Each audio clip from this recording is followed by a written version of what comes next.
Little hand says it's time to rock and roll. See, you look at Point Break and you see a movie about guys in rubber masks jumping out of planes. But Point Break isn't a surf movie. It's not an action movie. Point Break is the most beautiful, high-octane, homoerotic Greek tragedy ever filmed in Malibu. I'm serious. Look at the names. FBI! Freeze! Special Agent John Utah, day number 1 in LA. Welcome aboard. You don't name a kid Johnny Utah unless you expect him to either win the Super Bowl or die in a hail of gunfire while wearing a wetsuit. And then you got Bodhi.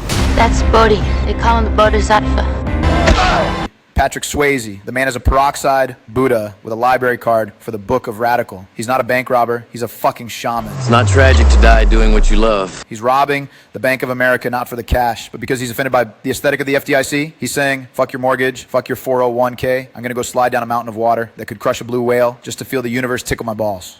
Fear causes hesitation. Hesitation will cause your worst fears to come true. No! And the ex-presidents, that is high art satire, man. You got Reagan, Nixon, LBJ, and Carter sticking up tellers. It's the ultimate fuck you to the establishment. It's Kathryn Bigelow saying, yeah, these guys ran the country into the dirt, so now they're going to take your lunch money to fund a trip to Fiji. Everybody freeze! Nobody move! Keep your hands up and your eyes down! We are the ex-president. But the soul of the movie, the real bleeding heart, it's the bromance, man. It's the way Johnny Utah looks at Bodhi. You're getting too goddamn close to the surfing guru buddy of yours. Adios, amigo!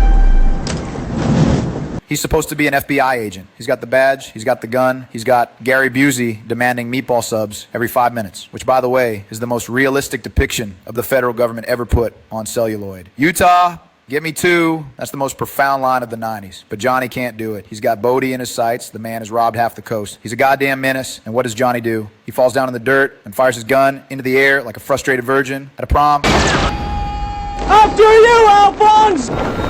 Why? Because he can't kill the man who taught him how to surf the 50-year storm of his own soul. It's Shakespeare, baby. If Hamlet had a surfboard and a caffeine addiction, he'd be Johnny fucking Utah. It's about that beautiful, tragic moment when you realize the guy you're supposed to put in handcuffs is actually the only guy who makes you feel alive. Twice a century, the ocean lets us know just how small we really are. It's the ultimate rush.